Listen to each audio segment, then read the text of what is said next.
युवाओं को बरगलाता है वो। फ्रंट फुट पर दिखे मायावती के भतीजे आकाश, योगी मोदी सरकार पर भी खूब चलाई थी। बहुजन समाज पार्टी के राष्ट्रीय समन्वयक और पूर्व मुख्यमंत्री मायावती के भतीजे आकाश आनंद शनिवार को लोकसभा चुनाव 2024 के लिए पहली बार रण में कूदे। आरक्षित सीट नगीना से अपने प्रत्याशी सुरेंद्र पाल सिंह के लिए मंच पर आकाश चढ़े तो एक एक कर भाजपा, सपा और आसपा प्रमुख चंद्रशेखर को आड़े हाथ दिया। पिछले चुनाव तक अपनी बुआ मायावती की छाया में बढ़ रहे आनंद आज फ्रंट फुट पर थे। उन्होंने बुआ के शासन की खूबियां गिनाई और भाजपा व सपा शासन की विफलताएं। आकाश ने नाम लिए बगैर इस सीट से प्रत्याशी चंद्रशेखर पर भी खूब बरसे। चश्मा लगाए, गले में नीला पटका डाले, आकाश की शैली आक्रामक। चंद्रशेखर पर हमलावर आकाश बोले, ये व्यक्ति कहता है कि सड़क पर उतरूंगा, अपने समाज के लिए आंदोलन करता है, झगड़ता लड़ता है, युवाओं को लेकर पहुंच जाता है। फिर क्या होता है, युवाओं पर मुकदमे होते हैं और जैसे मुकदमे होते हैं वे ढूंढते फिरते हैं कि भाई साहब हमें बचाओ, वो दूसरी जगह भाग जाता है, वहाँ पर आंदोलन करता है। इस कारवां में हमारे युवाओं पर मुकदमे दर्ज करवाता जा रहा है। आकाश ने युवाओं को चेताया है कि यदि एक बार मुकदमा दर्ज हो गया तो सरकारी नौकरी मिलना मुश्किल हो जाएगी। ये आदमी आज आपको गर्म खून दिखाकर भावुक कर सड़कों पर ले जा रहा है और बाद में फंसा रहा है।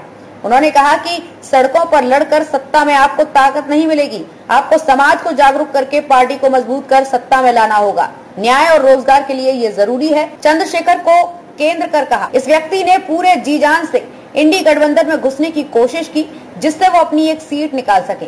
बेचारा घबराता है कि खुद लड़ना पड़ जाए तो जमानत जब्त हो जाएगी, लेकिन बेचारे की किस्मत खराब है कि गठबंधन में होकर भी बेघर घूम रहा है। इस व्यक्ति पर ज्यादा बात करना खुद की बेइज्जती होगी। आकाश ने युवा, शिक्षा, रोजगार और सुरक्षा को भी भाषण के केंद्र में रखा। साधारण कपड़े और बोलने के अंदाज से अपने कैडर से जुड़ने का प्रयास करते दिखे। उन्होंने बाबा साहेब भीमराव अम्बेडकर के मिशन की याद दिलाई। वहीं प्रतिद्वंदी दलों पर निशाना साधते हुए बसपा के मिशन को आगे बढ़ाने की अपील भी की।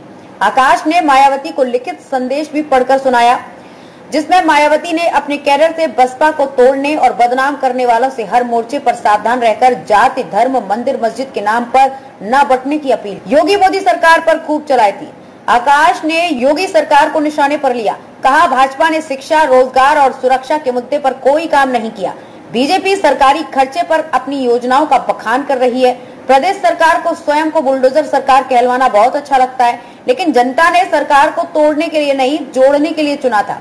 आकाश किसी भी विपक्षी नेता का नाम लेने से बचते रहे। हालांकि उन्होंने बुलडोजर सरकार, चुनावी बॉन्ड, रोजगार, महंगाई और मुफ्त राशन देने पर केंद्र व प्रदेश सरकार पर कटाक्ष किए। उन्होंने विशेष रूप से युवाओं का ध्यान आकर्षित करते हुए मायावती के कार्यकाल की शिक्षा, रोजगार आदि योजनाओं को गिनाया।